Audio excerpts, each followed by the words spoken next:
एक दफा बजटिंग के अंदर ना थ्योरेटिकल पोर्शन भी आ गया था, ऐसे ही ना कि इस बजट को क्या कहते हैं।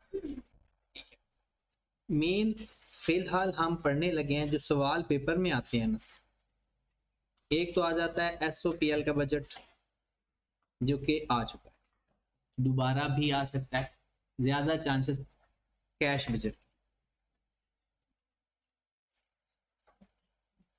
अब इसके लिए ये इंपॉर्टेंट है।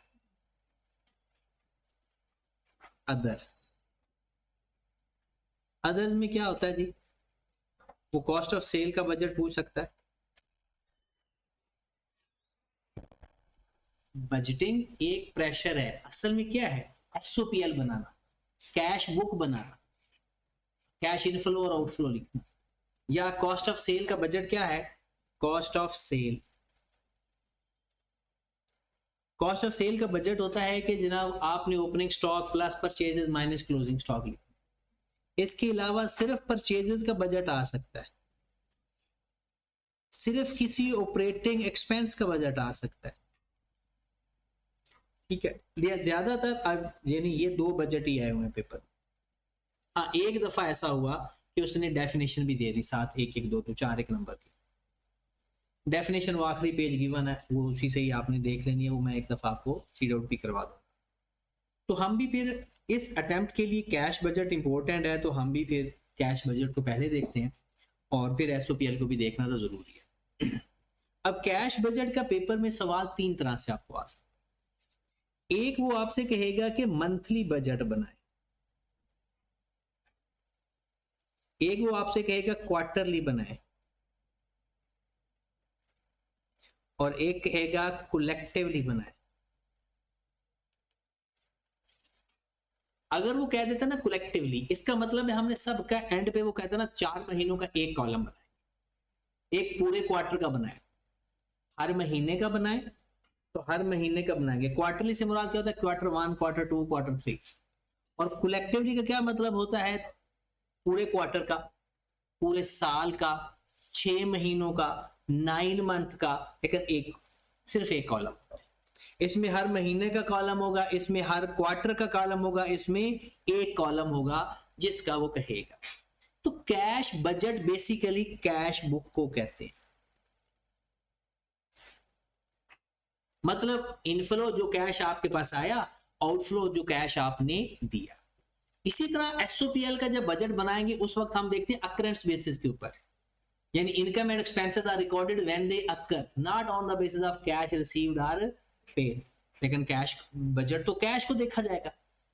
तो सिंपल आपने दिमाग में ये समझना है, हमने अपने रेलिवेंट टाइम का कैश इन देखना है और कैश आउट देखना है, वो फिर आपकी अपनी मर्जी है, जैसे मर्जी वर्किंग करें, जिस तरह से करें। हाँ, कुछ प्रैक्टिस होती है, कुछ ट्रिक्स होते हैं, अगर उस ट्रिक से सवाल आ जाए तो बंदा अप्लाई कर देता, नहीं आता तो खुद से कर देता। जैसे ये टोटल अभी तक आपकी दफा टोटल 2 सवाल आ चुके हैं, टोटल 5 सवाल आए हैं अभी तक बजटिंग के, जिसमें से 3 सवाल आए हैं प्रॉफिट एंड लॉस के और 2 सवाल आए हैं कैश बजट के। अब हो सकता है इस दफा बजटिंग का वो सवाल ही ना दे, वर्किंग कैपिटल की तरफ चला जाए। तो वर्किंग कैपिटल भी जब वो बजटिंग को छोड़ के वर्किंग कैपिटल की तरफ जाएगा ना, तो वो आसान सवाल नहीं देगा, फिर उसमें भी थोड़ी सी आपकी एक कॉमन सेंस जज जरूर करेगा। हाँ, ये पेपर ऐसा है कि अगर आपको एग्जैक्ट ना भी आता हो, चीजों का पता हो, सवाल हल हो जाता है। जैसे ये क्वेश्चन, ये आइटम 24 की अटेम्प्ट मैं करवा रहा हूं आपको, क्वेश्चन नंबर 6 है।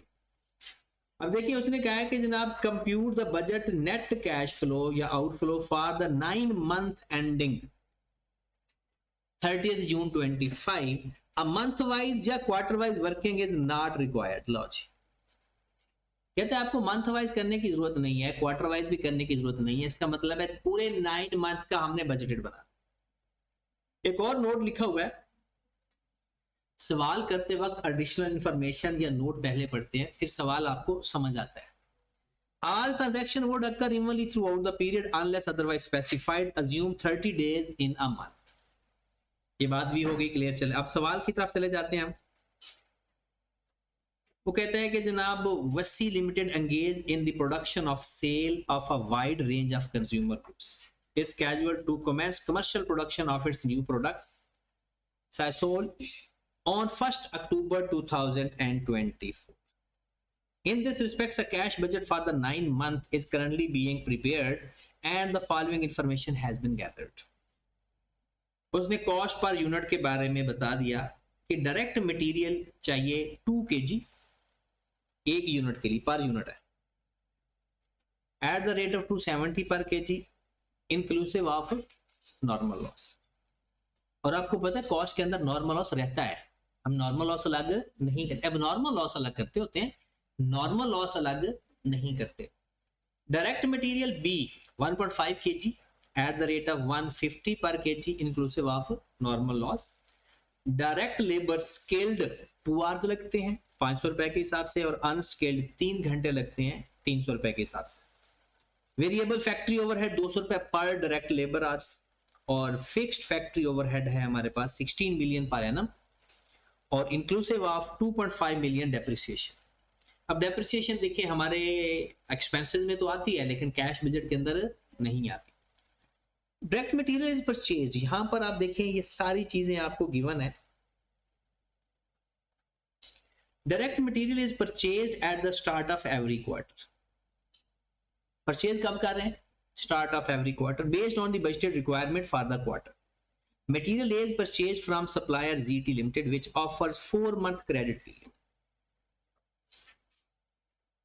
हर क्वार्टर के स्टार्ट में लेते हैं, और कितने महीने के उधार पे लेते हैं? 4 महीने के उधार, मतलब 4 महीने बाद पैसे देने आप। And the material is purchase from Zia enterprise on the advance payment, उसको शुरू में ही पैसे दे देते हैं क्वार्टर के शुरू में। Normal loss is estimated 5% of the direct material, 40% of the normal loss in solid waste which is sold for piece cash 800 per kg। क्या करेंगे इसका?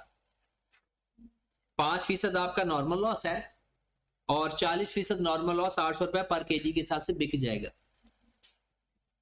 नॉर्मल लॉस की स्क्रैप वैल्यू टोटल कॉस्ट में से माइनस हो जाती है, टोटल कॉस्ट में से नॉर्मल लॉस की स्क्रैप वैल्यू माइनस हो जाती है। WL maintain average inventory of raw material and finished goods equivalent to 15-day consumption and sale next quarter। Material भी 15 दिन का वो अपने पास रखता है और इन्वेंट्री फिनिश गुड्स भी 15 दिन की रखता है। जो इन्वेंट्री रखता है मटेरियल वाली वो रखता है अगले क्वार्टर की कंजम्पशन के हिसाब से, और जो फिनिश गुड्स रखता है वो अगले क्वार्टर की सेल के हिसाब से रखता है। Sisal will be sold with the markup 20%। इस सवाल में बच्चों ने आकर क्या कहा था कि क्वेश्चन के अंदर सेल प्राइस है ही नहीं, और बच्चों ने सिर्फ कॉस्ट वाला पोर्शन क्या किया था, फिर भी पेपर पास किया था क्योंकि सेल के नंबर उसने काट लिए होंगे। और जब हमने कॉस्ट का तो सारा डाटा गिवन है ना, तो उसके ऊपर सीपीएस लगाएंगे, हमारे पास सेल्स आ जाएंगे। Cash sales represent 40% of the total sales and attract 12% discount. इसका मतलब है 40% आपकी कैश सेल्स हैं और वो पूरी कीमत पर नहीं है बल्कि 12% डिस्काउंट पे। 60% of credit customer pay within 2 months from the sale of date of sale while the remaining customer take an extra month to settle the account. इसका मतलब है जो क्रेडिट सेल्स का 60% है वो 2 महीनों की उधार पे है, बाकी 3 महीनों की उधार पे है। यानी 60% आपके डेटर्स कस्टमर 60% वो 2 महीनों की उधार पे है, और बाकी के डेटर्स कितने महीने की उधार पे है? 3 महीने की उधार पे, क्योंकि 1 महीना वो एक्स्ट्रा लगा। Production of the first quarter ending December 2014 budgeted 28,000 units पहले 3 महीनों की, and while production would be 12,000 पर quarter for the next 2 years। फिर अगले 2 सालों तक वो 12,000 एक क्वार्टर की प्रोडक्शन करेंगे। पहले क्वार्टर में 28,000 और फिर अगले हर क्वार्टर में 2 साल तक 12,000। WL has acquired a building on rent for the project, an annual cost 5 million, payable in equal monthly installment at the start of each month। हर महीने के शुरू में, इसका मतलब है 3-3 महीनों का रेंट आ जाएगा। all labors and variable overheads are paid at the end of the month while fixed overhead are paid in the first week of the next month। इसका मतलब है 9 महीनों में से 8 महीने पेड है, आखिरी महीने की पेमेंट नहीं, क्योंकि आपने कब पे करना है, अगले महीने। खत्म हो गया क्वेश्चन जनाब। वो कहता है कि आपने इसमें से, अच्छा आप इस सवाल को कॉमन सेंस पहले दिखानी है। यूनिट्स भी गिवन है, यूनिट बनाए कितने, सेल कितने किए, ये हम फाइंड कर लेते हैं। अगर आप यूनिट के फॉर्म में लेकर जाओ इसको तो ये क्वेश्चन जल्दी जल्दी हो जाएगा। एंड पे कॉस्ट पर यूनिट से मल्टीप्लाई कर देना, सेल प्राइस पर यूनिट से मल्टीप्लाई करना, सवाल हल हो जाएगा। तो सबसे पहले हम ये फाइंड करना चाहते हैं कि यूनिट सेल कितने की, ओपनिंग स्टॉक कितना होगा पहले क्वार्टर का, पहले क्वार्टर का ओपनिंग स्टॉक नील होगा। भला क्यों, शुरू किया बिजनेस तो ओपनिंग स्टॉक तो होगा ही नहीं। तो सबसे पहले आप फाइंड करके दिखाएं जनाब यूनिट सेल कितने की। तो ये क्वेश्चन ना खुद से डिजाइन करना होता है पेपर में। हाँ, प्रैक्टिस से आप लोगों की थोड़ी एफिशिएंसी इंप्रूव हो जाती है, वरना पेपर में आपने खुद देखना है, जोड़ तोड़ लगाने हैं, खुद ही सवाल हल हो जाता है। तो सबसे पहले हम फाइंड करते हैं कि जनाब क्वार्टर 1 ये वर्किंग है हमारी, क्योंकि पेपर सॉल्यूशन में तो हमने पूरे 9 मंथ का बनाना है ना। क्वार्टर 1, क्वार्टर 2, क्वार्टर 3 और टोटल, ये required quarter 1, quarter 2, quarter 3 solution में नहीं लिखना, उसने साफ साफ लिखा है। वरना पहले क्या करते थे, ऐसे लिखकर आगे टोटल का कॉलम लिख देते थे, टोटल भी हो गया, क्वार्टरली भी हो गया। ये सिर्फ वर्किंग की हद तक रिक्वायर्ड। हाँ जी, प्रोडक्शन कितनी है बताएं जी। Production for the first quarter ending 31st is 28,000 while production would be also 12,000 her quarter की नेक्स्ट। हाँ जी, प्रोडक्शन है पहले 28,000 पहले क्वार्टर की, 12,000 12,000 और आगे भी 12,000 ही चलती रहेगी। उसने खुद ही कह दिया अगर क्वार्टर 4 भी हम लिख ले वैसे ही फर्क, तो उसमें भी 12,000 ही चलेगी। Opening stock, closing stock, opening stock तो है नहीं, क्लोजिंग स्टॉक उसने कहा 15 दिनों का रखना है, तो बताओ कितना रखेंगे, फाइंड करें, कैलकुलेटर निकालें ना अपने अपना, सब लोग अपना अपना कैलकुलेटर निकालें।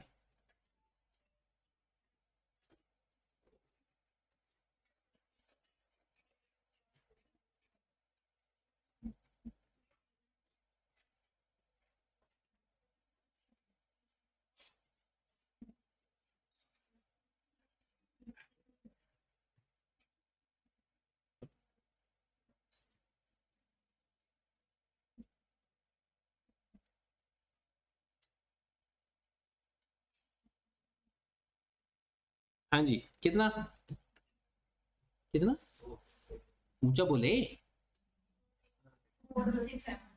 फोर्ड किसका, फोर्ड डबल 15 दिन का रखना है, कितना आया 466, सबका ये आ रहा है।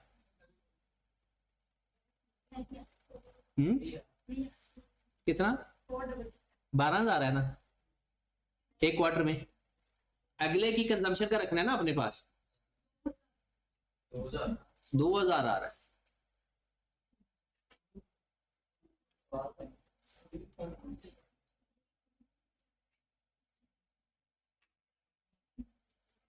फिर ओपनिंग स्टॉक,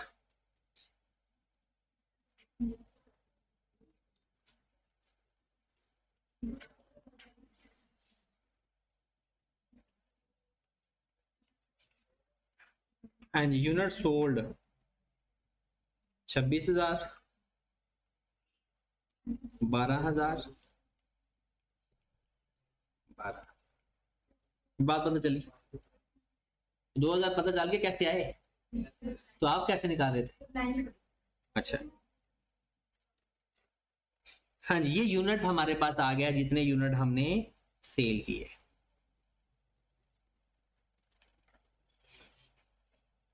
अब आ जाएं मटेरियल, मटेरियल की वर्किंग करके बताएं कि आपने मटेरियल खरीदा कितना, आपने मटेरियल, अब अगर आपको सेलिंग प्राइस पर यूनिट आपको कोई दे दे तो ये हम उससे मल्टीप्लाई करेंगे, हमारे पास सेल आ जाएगी। सेल के बाद हमने उसको बाइफरकेट कर देंगे कि कितनी कैश सेल्स है, कितनी क्रेडिट सेल्स है। अब नेक्स्ट आप करें जी, मुझे चाहिए परचेज ऑफ मटेरियल। अलग अलग कर लेते हैं, मटेरियल ए, क्योंकि दोनों का रेट अलग अलग है ना, और मटेरियल बी। 2 kg आपको चाहिए। तो क्वार्टर 1 में कितना आपने प्रोड्यूस करना है, क्वार्टर 2 में कितना प्रोड्यूस करना है, क्वार्टर 3 में कितना प्रोड्यूस करना है, क्वार्टर 4 में कितना प्रोड्यूस करना है।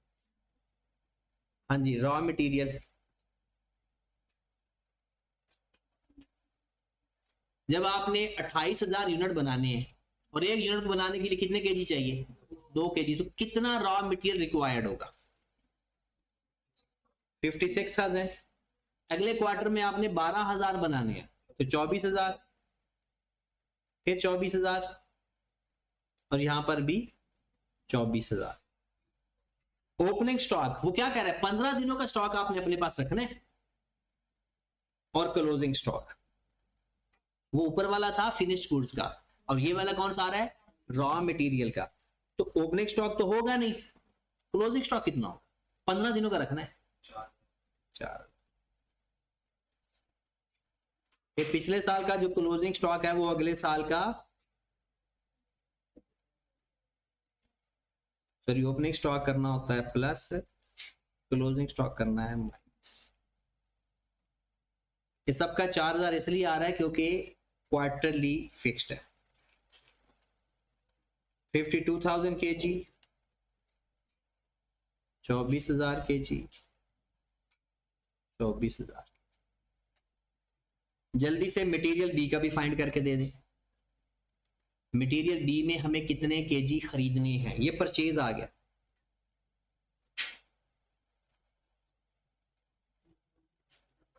मटेरियल बी 1.5 kg चाहिए पर यूनिट। सॉरी, यूज्ड नहीं, हमने परचेज तो फाइंड करना है, यूज तो गिवन रहेगा। ओपनिंग क्लोजिंग प्लस माइनस उल्टी कर देते हैं।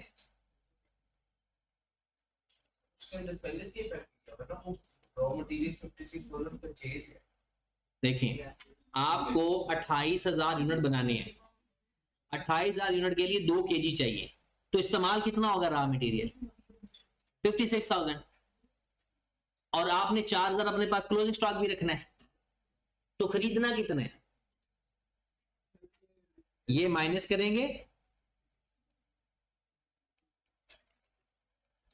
और ये प्लस करेंगे, ठीक है। तो ये अमाउंट कितनी आ जाएगी, 60,000। नहीं समझ लगे अभी भी। देखिए आपको 28,000 यूनिट बनाने हैं और एक यूनिट बनाने के लिए 2 kg चाहिए, और आपने 4,000 kg अपने पास भी रखना है मेंटेन, तो खरीदोगे कितना, 60,000 ही खरीदोगे ना, ताकि जितना इस्तेमाल हो गया वो यूज में चला जाएगा और बाकी जो अपने पास मेंटेन रखना है वो भी रख। सेल की बात नहीं करनी, बनाने की बात करो पहले। आपको कितने यूनिट प्रोड्यूस करने हैं, 28,000, उसके लिए जो मटेरियल चाहिए कंजम्पशन होगी, तो इसका मतलब कितना मटेरियल हमें चाहिए उसको बनाने के लिए, 56,000। इसका मतलब बनाने के लिए का मतलब है इतना रॉ मटेरियल हमारा इस्तेमाल हो जाना है, तो हमें खरीदना थोड़ा ज्यादा पड़ेगा क्योंकि हमने क्लोजिंग स्टॉक भी मेंटेन किया हुआ है। इसी तरह से आप ना मटेरियल बी के फाइंड करें जी, material B, raw material use कितना होना है, 28,000 मल्टीप्लाइड बाय 1.5, 42, फिर 18,000, 18,000। ओपनिंग स्टॉक माइनस करना है और क्लोजिंग स्टॉक, 18,000 को डिवाइड करें 90 पे और मल्टीप्लाई करो 15 से, कितना, 3,000।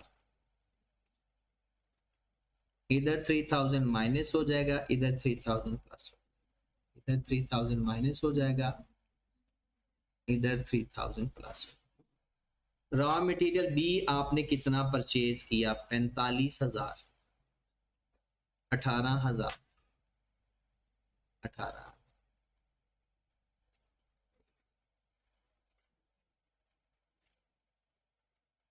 हाँ जी, रॉ मटेरियल तो हमारा आ गया सीधा सीधा, और मेन सारा सवाल था ही रॉ मटेरियल का, इसके अलावा तो कोई सवाल ही नहीं है इसके अंदर। लेबर आपने उसी वक्त पे करनी है, वेरिएबल लेबर उसी महीने पे करनी है। मेन प्रॉब्लम क्या है?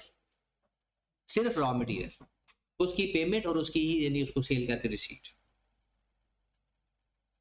अब सवाल करते हैं कि इसकी कॉस्ट पर यूनिट फाइंड कर लो या टोटल कॉस्ट फाइंड कर। टोटल कॉस्ट, पहले मटेरियल फिर लेबर। मटेरियल कितना कितना आ रहा है? अच्छा, हमने फाइंड किसका करना है, प्रोड्यूस का या सोल्ड का? जैसे मर्जी कर लें। अगर प्रोड्यूस का फाइंड करेंगे तो जितना बचा पड़ा है वो माइनस कर दोगे, अगर बस कॉस्ट ऑफ सेल आ जाएगी। कॉस्ट ऑफ सेल के ऊपर सीपीएस अप्लाई करेंगे, क्योंकि प्रोडक्शन कॉस्ट के ऊपर सीपीएस अप्लाई नहीं होना, क्योंकि सीपीएस का मतलब ही क्या है? कॉस्ट। और कौन सी कॉस्ट? कॉस्ट ऑफ सेल, ना कि कॉस्ट ऑफ परचेज। ठीक है, चले हम मटेरियल ए, हाँ जी, ए मटेरियल कितना लगता है हमारा बताएं। आपने टोटल कितने यूनिट प्रोड्यूस किए? टोटल कितने यूनिट प्रोड्यूस किए 9 महीनों के अंदर? टोटल कितने यूनिट प्रोड्यूस किए 9 मंथ के अंदर? 52,000 मल्टीप्लाइड में एक यूनिट पे कितने केजी चाहिए थे? 2। और 1 केजी कितने रुपए का था? इतना मटेरियल का खर्चा आया। कितनी अमाउंट हो गई?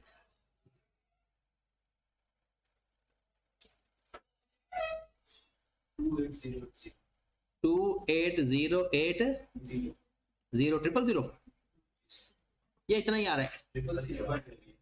000 भी है, ये ऊपर लिख देते हैं, ये इधर लिख। मटेरियल बी यूनिट कितने बनाए? 52,000। एक यूनिट के लिए कितने केजी चाहिए? 1.5। और एक केजी की कीमत कितनी है? 150। 11,700। लेबर स्किल्ड एक यूनिट पे 2 घंटे चाहिए। हमने टोटल 52,000 यूनिट्स बनाए, एक यूनिट्स के लिए 2 घंटे चाहिए और 1 घंटे का रेट है 500 रुपए। कितनी अमाउंट आ गई? कितना? 52,000 अनस्किल्ड।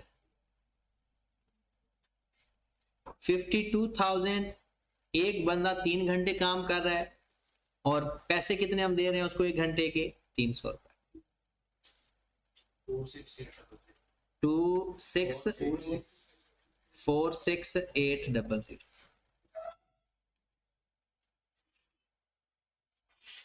उसके बाद आ जाता है हमारे पास वेरिएबल ओवरहेड।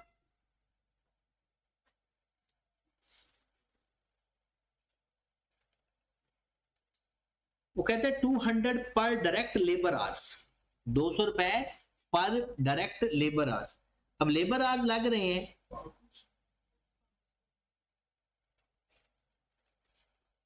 क्योंकि 2 घंटे लग रहे हैं स्किल्ड के और 2-3 घंटे लग रहे हैं अनस्किल्ड के, और सारी डायरेक्ट लेबर है। ठीक है, और 1 घंटे का रेट कितना है उसका? 200 रुपए।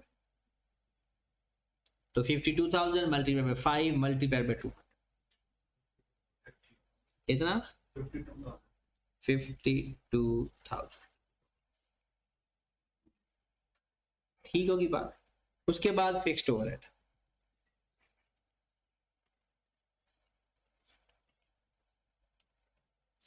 हाँ जी 16 मिलियन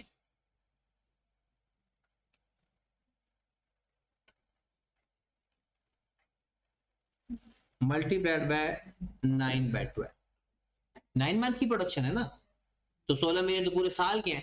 इसमें से मैंने फिक्स कॉस्ट माइनस नहीं की क्योंकि मैं कैश बजट नहीं बना रहा, मैं तो कॉस्ट पर यूनिट फाइंड कर रहा हूं। तो कॉस्ट पर यूनिट के लिए तो सारे ओवरहेड्स आएंगे, सारे प्रोडक्शन ओवरहेड, चाहे वो फिक्स प्रोडक्शन ओवरहेड है चाहे वो वेरिएबल प्रोडक्शन ओवरहेड है। तो कितनी अमाउंट आ गई 12 मिलियन। इसमें से माइनस कर दूंगा स्क्रैप। अब स्क्रैप वैल्यू क्या है, 52,000 यूनिट्स तो टोटल है, और एक यूनिट पे कितना लग रहा है 3.5 kg, 2 kg मटेरियल ए का और 1.5 kg मटेरियल बी का। ये है टोटल केजी जो इस्तेमाल हुए, और इसका जाया कितना हुआ 5%। लेकिन सारा सॉलिड नहीं आया, 40% सॉलिड आया, और एक यूनिट कितने का बिका 800। ये हमें स्क्रैप वैल्यू है, कितनी अमाउंट आ गई 2912 माइनस कर देंगे। ये हमारे पास अगर हम फाइंड करेंगे तो ये टोटल कॉस्ट इनकर्ड है 9 मंथ के अंदर, और जिससे कितने यूनिट बने हैं 52,000। ये 9 मंथ की टोटल कॉस्ट आ गई हमारे पास। हम चाहते तो पर यूनिट भी फाइंड कर लेते, पर यूनिट भी डायरेक्ट आ जाती कि 52,000 से ना मल्टीप्लाई करते, सबको 52,000 से मल्टीप्लाई किया ना, तो 52,000 से ना मल्टीप्लाई करते, हमारे पास सारी पर यूनिट आ जानी थी। ये टोटल कॉस्ट कितनी आ गई 199 6 1 66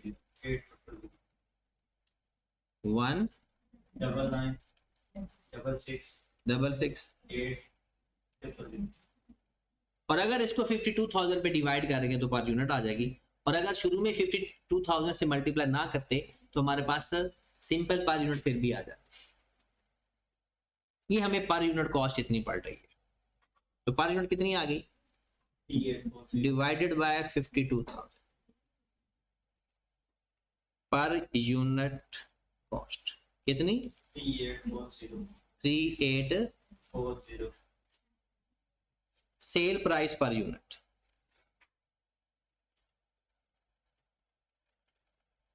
सीपीएस लगा दो, 20% मार्कअप है, तो 3840 को डिवाइड में किस पे कर दूं 100 पे, और 120 से मल्टीप्लाई कर दूं तो मेरे पास सेल प्राइस पर यूनिट आ जाएगी कितना 4630 ये मेरे पास सेल प्राइस पर यूनिट।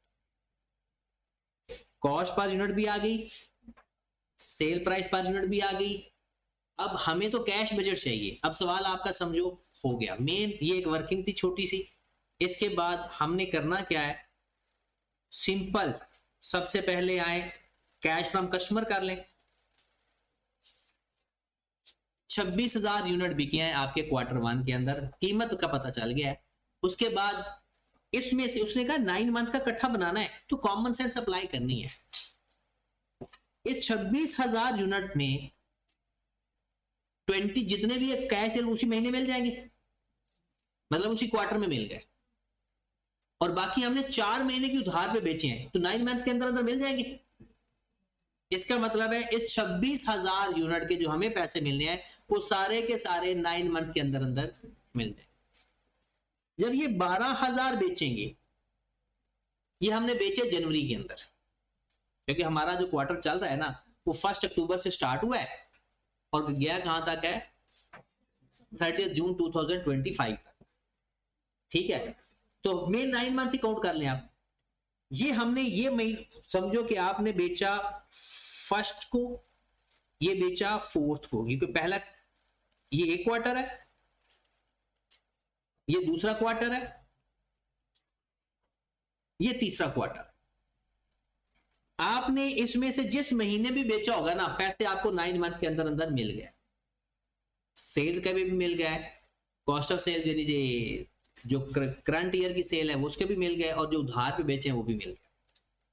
जो आपने चौथे, पांचवें, छठे महीने, बस चौथे महीने जो बेचा होगा पैसे, चौथे महीने की जो सेल के पैसे कब मिले होंगे आपको?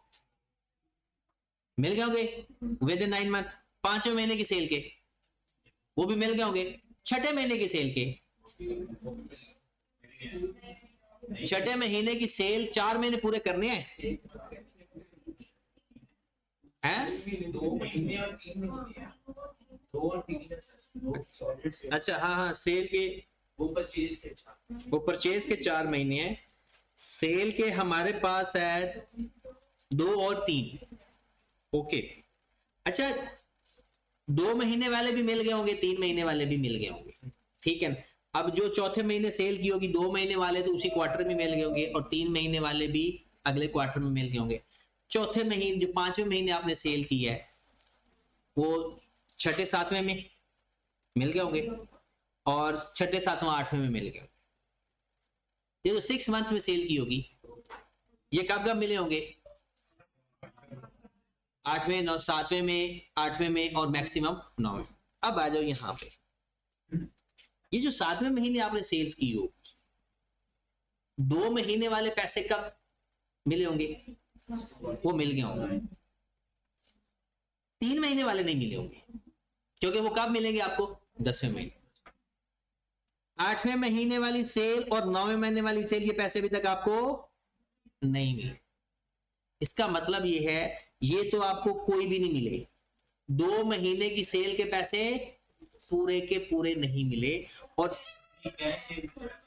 अभी तो सारा कुछ, अभी हम उधार वाली बात कर रहे हैं, ठीक है।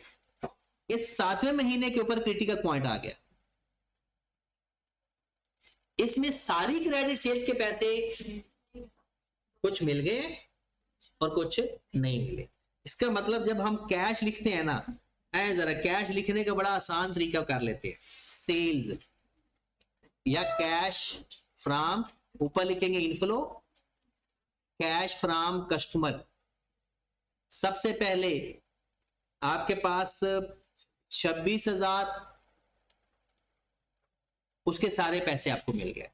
फिर 12,000, उसके भी आपको सारे पैसे मिल गए, प्लस ये यूनिट्स हैं। अब आ जाए टेक्निकल बात, 20% तो अलग कर देना। कैश सेल्स कितनी है? 40%। चले जी, 12,000 का 40% तो ये तो हुई कैश सेल्स है ना, कि कितनी आ गई? 12,000 का 40% कितना? 4800 के तो पैसे मिल गए। ये आप चाहे इधर आप ऐड कर, ये तो 7वें महीने, 8वें और 9वें तीनों महीनों के मिल गए। डन। अब उसके बाद 12,000 का 60% क्रेडिट सेल है, मेरे ध्यान से मैंने डायरेक्ट कर देना। 12,000 का 60% क्रेडिट सेल्स है। अब आए जरा क्वेश्चन पढ़ें जरा, कहता 60% of credit customer paid with in 2 month. इसका मतलब जो 2 मंथ वाला भी कैश हमें मिल जाएगा, 2 मंथ वाला कैश हमें मिल जाएगा। इसका मतलब है 60% तो क्रेडिट सेल है, इसका 60% टोटल क्रेडिट सेल्स है, और 60% का 60% 2 मंथ के ऊपर पैसे मिल जाएंगे। इसका मतलब है 7वें महीने की जो हमारी सेल्स हुई ना, उसमें से 1 महीने वाली सेल, 7वें महीने वाली, मल्टीप्लाइड बाय 1/12, ये पैसे हमें इस क्वार्टर में मिल जाएंगे। 1/3 माजरत, 1/3, 1 दोबारा 12,000 एक क्वार्टर की सेल है, 1/3 किया तो 1 महीने की आ गई, उसमें से 40% तो हमें पैसे मिल जाने हैं। उसके बाद बाकी बच गया 60%, वो 60% का 60%, 60% का 60% विद 2 मंथ मिल जाए, मतलब ये भी मिल जाएंगे। बाकी ना 8वें 9वें महीने का तो कोई मिलना ही नहीं, जो क्रेडिट सेल्स है, और 7वें महीने के जो रिमेनिंग है वो भी हमें पैसे, तो जो पैसे मिले, ये कितना आंसर आ गया? 144 plus 1440 multiplied by sale price. जी वो तो अच्छा, वो तो डिस्काउंट लेते हैं ना, कैश सेल्स का तो डिस्काउंट लेते हैं, वो तो सबका ही लेना है ना। फिलहाल ये यूनिट के समय लग गई। दोबारा देखिए, आपके पास 3 महीनों की सेल्स कितनी है?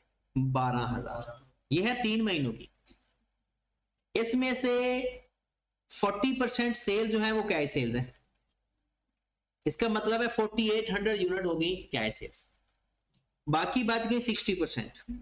इसका हम 60% ले लेते हैं। ये है क्रेडिट सेल्स। कितने महीनों की? 3 महीनों की। अब वो कहता है इनमें से जो 60% लोग हैं ना, उन्होंने 2 महीनों के अंदर पैसे दे दे। अब इन लास्ट 3 मंथ की सेल्स में जो 7 मंथ की सेल होगी ना, अगर हम उसके 2 महीने काउंट करें तो वो 8वां और 9वां महीना बनता है। इसका मतलब है 7वें महीने एक की सेल्स, अगले 2 महीने उसका कैश रिकवर हो जाना है।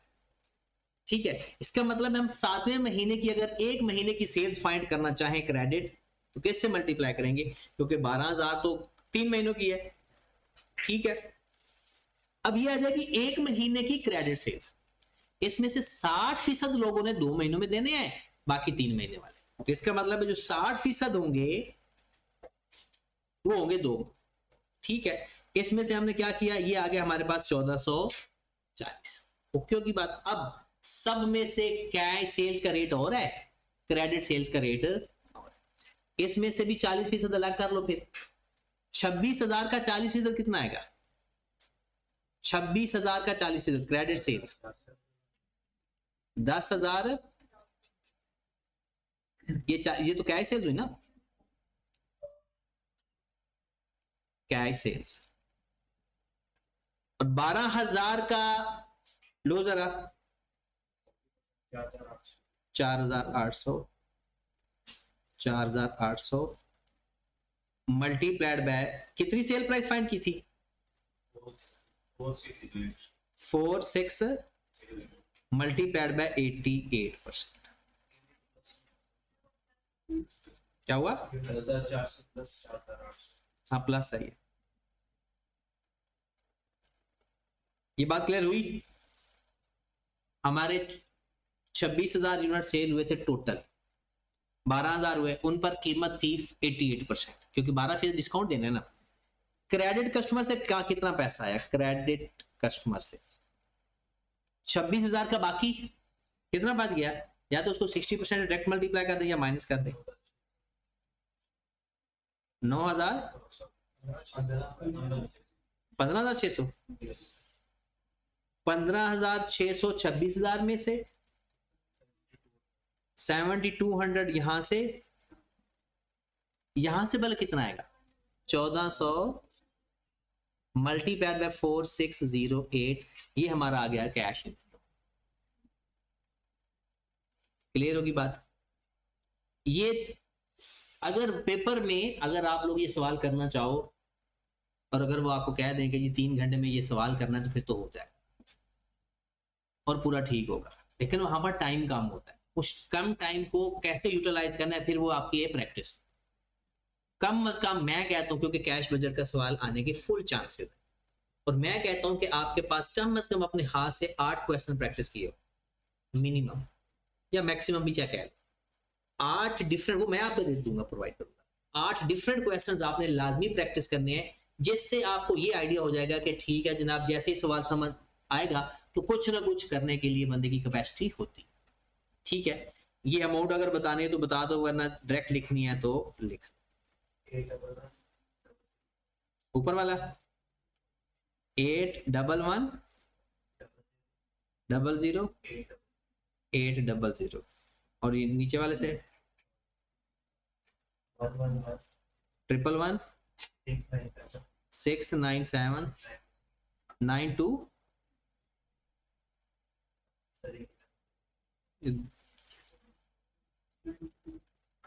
अच्छा ये चेक कर लेना, क्योंकि अब्दुल समद ने सुबह नाश्ता नहीं किया और तो हो सकता है वो वैल्यू कुछ गलत बता दे। ऊपर वाली सही वैल्यू है, नीचे वाली भी ठीक है। कितनी दोबारा बता दें? 111 697 920। ओके, ये हमारा आ गया कैश फ्रॉम कस्टमर और ये हमारा इनफ्लो आ गया। अब हमने फाइंड करना है आउटफ्लो। आउटफ्लो के लिए जो मटेरियल ए खरीदा है वो 4 महीने की उधार पे, और जो मटेरियल बी खरीदा है वो हम एडवांस में पैसे देते हैं। ठीक है, अब आए जरा इसके ऊपर, आपने ये मटेरियल ए खरीदा है, जो 60,000 की पेमेंट है वो विद इन 9 मंथ हो जाएगी। साल परचेज किया ना आपने 60,000 और उसकी पेमेंट 4 महीनों के अंदर करनी है, तो विद इन 9 मंथ हो जाएगी। जो सेकेंड क्वार्टर की पेमेंट है क्या वो भी सारी विद इन 4 मंथ हो जाएगी? मंथ में बता लिख देता हूं ना, मंथ ये है 1 2 3, ये है 4 5 6 और ये 7 8 9, 4 महीने के उधार है इसकी।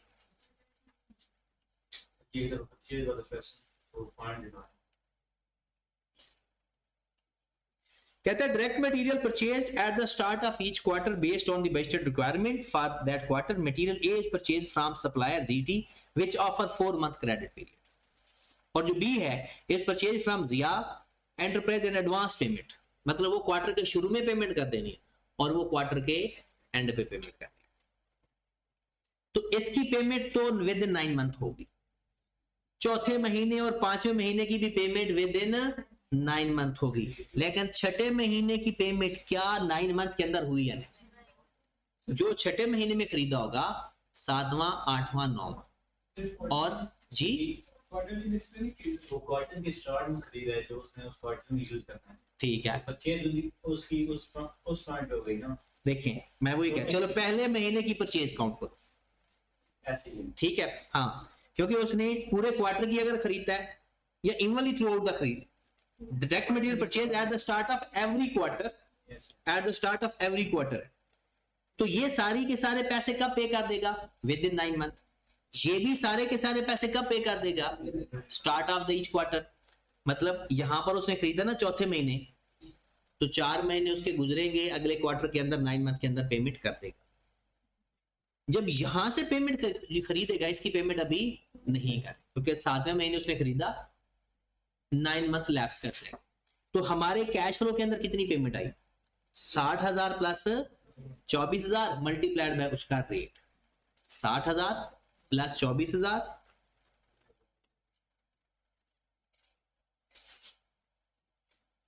Outflow, purchase of raw material A 60,000 plus 24,000, इतने यूनिट्स हैं, एक यूनिट के लिए कितने केजी चाहिए? 2, और 1 केजी का जो रेट है वो 2, ये हमारा आउटफ्लो है। क्या? अच्छा, ये केजी में है तो फिर 2 से मल्टीप्लाई करने की जरूरत नहीं, 270 से डायरेक्ट मल्टीप्लाई कर। कितनी अमाउंट आ गई? 2268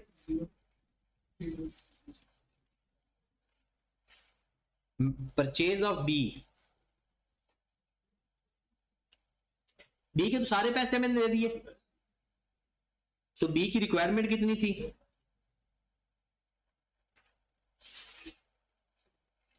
45,000 प्लस 18,000 प्लस 18, क्योंकि वो एडवांस में पैसे पे कर देते हैं।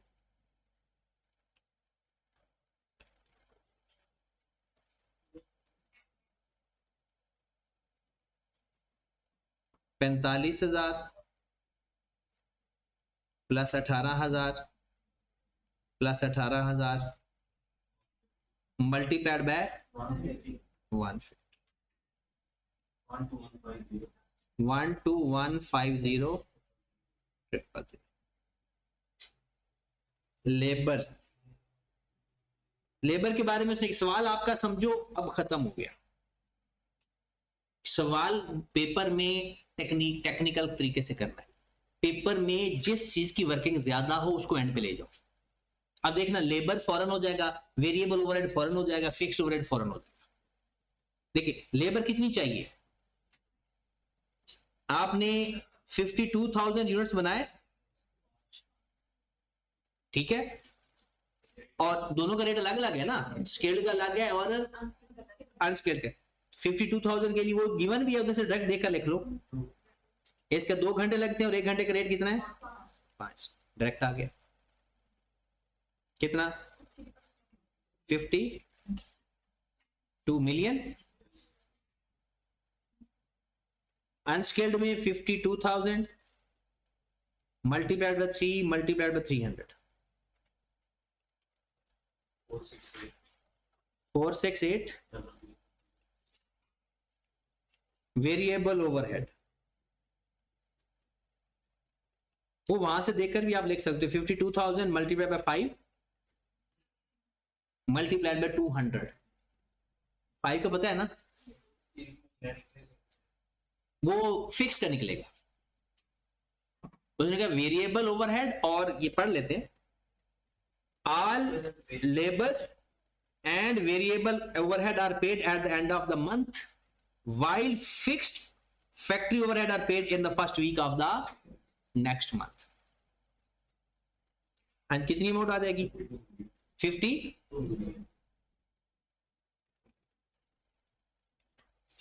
Fixed overhead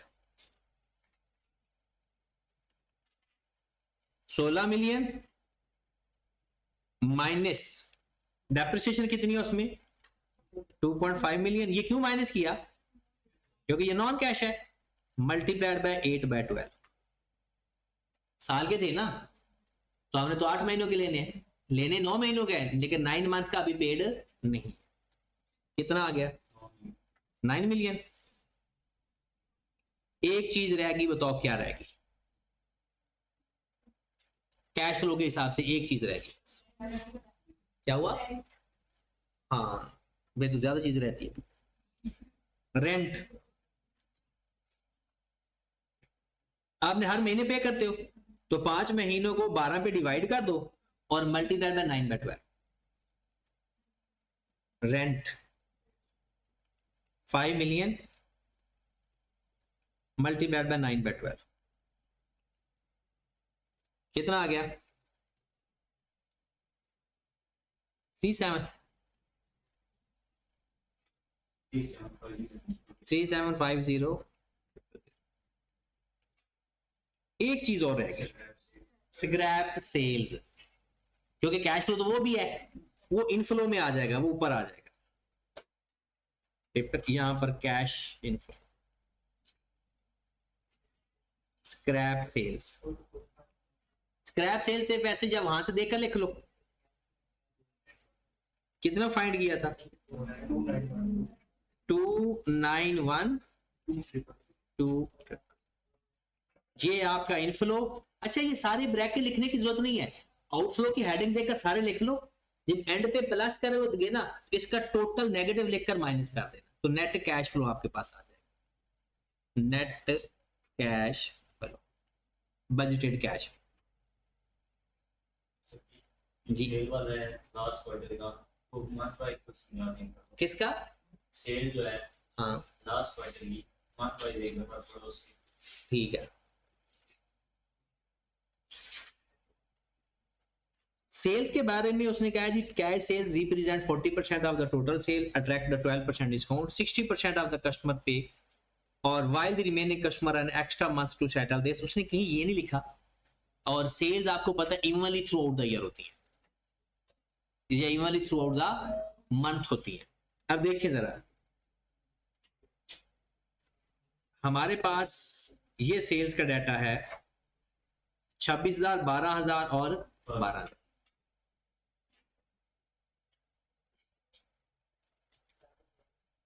$26,000, 12,000, 12,000। अब जरा सुनिएगा, उसने कहा हुआ है कि हर सेल, हर महीने की सेल्स 3 तरह से है, 40% कैश पे, बाकी बात क्या 60%, ये 60% का 60% 2 मंथ, और इसका 40% 3 मंथ। ऐसा ही है। इस 26,000 की सेल्स, कैश सेल तो हर महीने की उसी महीने आ गई, और इसका 2 महीने और 3 महीने वाले भी इसके अंदर कवर हो गए। ये भी ऐसा ही हुआ, 2 महीने और 3 महीने 9 मंथ के अंदर कवर हो गए। बाकी अब आ गया इसके ऊपर, हम इसकी ना पहले अलग अलग कर देते हैं। 4-4 हजार सेल आई हर महीने की, 40% तो सेल थी कैश सेल्स, 40% तो निकल गई क्योंकि वो जिस महीने में सेल हुई उसी महीने पैसे मिल गए। बाकी 60% इसकी क्रेडिट सेल्स फाइंड करें। इसका 60% आएगा 2400, 2400, 2400, ये हमने क्रेडिट पे सेल्स की। इसका जो 60% है ये हमें विद इन 2 मंथ मिल जाएंगे पैसे, मतलब विद इन 9 मंथ मिल जाएंगे। इसका 60%, क्योंकि क्रेडिट सेल्स के 60% का 60% 2 महीनों में और बाकी 3 महीनों में। इसके जो बाकी 40% है उसने 3 महीने लेने हैं, अगले 2 महीने के बाद भी तीसरा महीना भी चला जाएगा। इसका मतलब इस 2400 में 60% पैसे तो हमें मिल जाएंगे, जो कि मेरे ख्याल में 1440 बन रहे होंगे, और जो 40% की सेल्स हैं वो हमें चले जाएंगे 10वें महीने।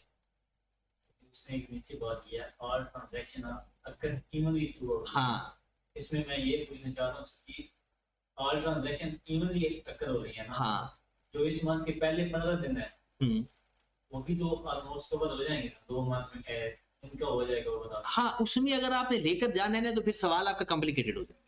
ठीक है, ठीक है ना, अगर वो पहला दिन दूसरा दिन ये इस तरह के सवाल हमने किए भी हुए बजटिंग के अंदर, ठीक है, वो कॉम्प्लिकेटेड हो जाएगा। आप इसको ना पूरा पूरा महीना समझ लें, तो वो मंथली इवन लेकर करोगे ना तो काम आसान हो जाएगा। ठीक है, हाँ जी, अब ये सवाल समझ लगा, ये सवाल आपको समझ लग जाने हैं, जैसी बात है। अब आज फाइनल स्टेज पर हो, इस लेवल पर सवाल समझना लगना कोई मुश्किल नहीं होता। हाँ, पेपर में सिर्फ एफिशिएंसी के लिए प्रैक्टिस करनी। अब ये वो सवाल था जिसमें आपने इसका, मैं ना एक दफा आपको सॉल्यूशन भी दिखा देता हूं ताकि ये साथ साथ आपको ना इसका फॉर्मेट भी पता चलता जाए।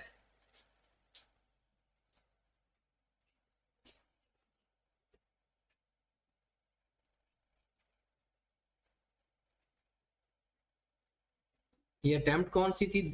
ऑटम 24।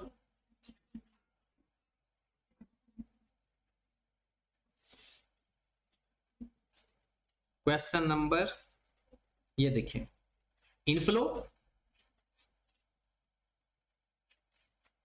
ठीक है, ये उसने अपने अंदाज में वर्किंग की, आपने अपने अंदाज में वर्किंग करनी है।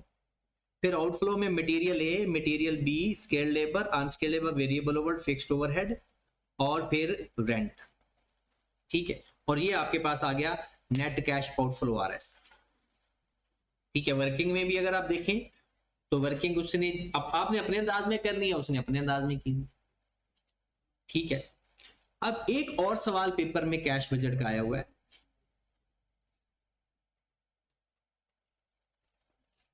कैश बजट का मोस्टली आता है ऑटम अटेम्प्ट के अंदर, और खैर से आप लोगों की भी ऑटम अटेम्प्ट है। और पेपर में 2 टाइप का कैश बजट आता है, ये देखिए, एक मंथ वाइज और एक कलेक्टिवली। तो मंथ वाइज या क्वार्टर वाइज एक जैसा होता है, और कैश बजट अगर मंथ वाइज आ जाए तो बहुत ज्यादा आसान और इंटरेस्टिंग होता है, मजा आ रहा होता है बंदे को हल करने का। कहते हैं prepare the month wise cash budget for the ending December 2023, और बनाना कितने महीनों का है for the quarter end. 13 number का ये सवाल पेपर में आया हुआ है। इसमें बहुत सारे बच्चों से कुताही हो गई, ये बच्चों की गलती नहीं है, ये आई कैप की ज्यादा एफिशिएंसी है। आई कैप ने एक क्वार्टर के साथ घपला किया हुआ है, मतलब उसने हमसे पूछा है अक्टूबर, नवंबर और दिसंबर। आई कैप ने साथ सितंबर की चीजें भी दे दी। अब बच्चे तो बच्चे होते हैं, क्योंकि सितंबर का जो कैरी डाउन है वो आगे ब्रॉड ऑन बनता है। ठीक है, तो इसलिए उसने सितंबर का क्यों बनाया, क्लियर पिक्चर नहीं थी, लेकिन जब सोल्यूशन आया तो आई कैप ने वो चीजें दी हुई थी। कुछ चीजों की क्लियर पिक्चर थी और कुछ चीजों की क्लियर पिक्चर नहीं थी, जैसा कि अरमान Khan recently registered a small spice exporting business and will begin exporting biryani masala to customer in the USA starting from October 23। I cap कहता है कि जी मैंने आपको कहा है कि मैंने अक्टूबर 2023 से अपना बिजनेस शुरू कर देना। He managed to secure a cash injection 0.5 million from his friend. अल्लाह ऐसे फ्रेंड सबको दे। उसने 5 लाख रुपया अपने दोस्त से लिया। अच्छा, ये जो दोस्त से लिया है, आपको क्या लगता है ये कब लिया है? ये जो 0.5 मिलियन दोस्त से लिया है, ये कब लिया है? He managed to secure a cash injection of ₹0.5 million from his friend. कुछ नहीं बताया हुआ कब लिया, तो हम तो यही समझेंगे ना कि अक्टूबर के स्टार्ट में लिया और आई कैप ने सितंबर में लिया अपने सोल्यूशन के। ठीक है, अब ये उसकी मर्जी है।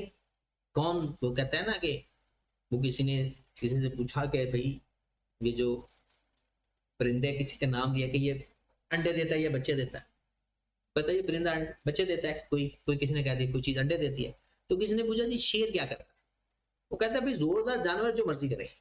तो आई कैप भी हमारे लिए एक ऐसी चीज है, वो जो मर्जी करे हम कुछ नहीं कर सकते।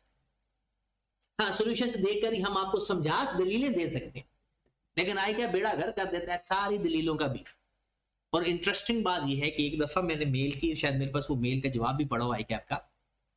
आई कैप ने 2 रीवैल्यूएशन के सवाल किए हुए FR1 के, सेम क्वेश्चन, सारा कुछ सेम, उसमें लाइफ चेंज हो रही है। आपको पता है लाइफ चेंज हो रही है तो चेंज इन एस्टिमेशन भी साथ अप्लाई होता है। तो पहले हम चेंज इन एस्टिमेशन अप्लाई करते हैं, बाद में रीवैल्यूएशन लेते हैं। आई कैप ने एक सवाल में पहले रीवैल्यू करके बाद में चेंज अप्लाई किया और एक में पहले चेंज और बाद में रीवैल्यूएशन। मैंने मेल कर दी, मैंने कहा ये तो गलत बात है ना।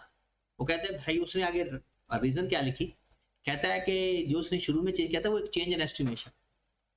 तो मैंने कहा दूसरे सवाल के अंदर कहता है वो रीवैल्यूएशन है। लेकिन रीवैल्यूएशन है तो लाइफ तो फिर भी चेंज हो रही है, उसको क्यों नहीं चेंज कर? लेकिन उसे फिर बाद में जवाब ही नहीं दिया।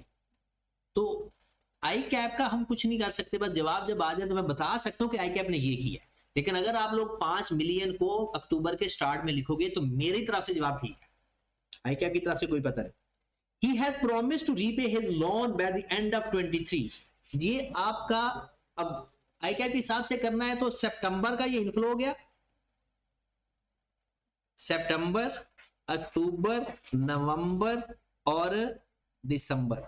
दिसंबर में ये 5 मिलियन आपने वापस पे कर देना है। आप भी अच्छे बनना है, ठीक है, पे करना है। और सितंबर का 5 मिलियन ये बन गया आपका इनफ्लो। और अगर अक्टूबर के हिसाब से देखेंगे तो अक्टूबर का भी ये क्या बन गया, इनफ्लो। आगे चलते हैं। He has brought his personal car valued at 1.5 million into the business. जीवाद इसका क्या करेंगे? ये कैश फ्लो है ही नहीं। आप गाड़ी बिजनेस में लेकर आए हो, ये नॉन करंट एसेट तो है आपका, लेकिन ये कैश फ्लो, ये कैपिटल एसेट कोई भी नॉन कैश आइटम होता, हाँ खरीदा है तो आउटफ्लो होता। ठीक है। While formulating the planning and budgeting strategy, he developed the following estimates. An immediate investment 1 million will be required to purchase the packing machinery. Packing machine के लिए 1 million अभी चाहिए, तो ये भी अक्टूबर है, लेकिन आई कैप ने इसको भी सितंबर में आउटफ्लो शो किया। ठीक होगी बात? तो मेरे ख्याल में ये 5 मिलियन भी किस में होना चाहिए, 1 अक्टूबर को। उसके बाद the month wise projected sales in rupees, अक्टूबर की ये सेल्स हैं, नवंबर की ये हैं, दिसंबर की ये हैं और जनवरी की ये हैं। आपको पता है कि हम मंथ वाइज बजट बनाया करते थे, कैश बजट, उसको मैं एक बार दोबारा भी सिखा देता हूं। हमने करना क्या होता है, जब मंथ वाइज आता है ना, जैसे बिल्कुल ये लिखा हुआ है ऐसे लिख देंगे। अब सबसे पहले वो क्या कह रहा है, 20% sale received from the customer are received in the month before sale, 60% during the month and remaining the following month. हाँ जी, पैसे कब कब मिल रहे हैं? 20% आपको अक्टूबर की सेल्स के सितंबर में मिल रहे हैं और बाकी 60% उसी महीने मिल रहे हैं और बाकी 20% अगले महीने मिल रहे हैं। तो हम क्या करेंगे, जब ये सेल्स लिखेंगे अक्टूबर की, यहां पर लिखेंगे अक्टूबर की सेल्स, याद आपको है तो ये बड़ा अच्छा फॉर्मेट होता है। कितनी है? 75 मिलियन, 7.5 मिलियन, 75,100,000। इसका 20% लें,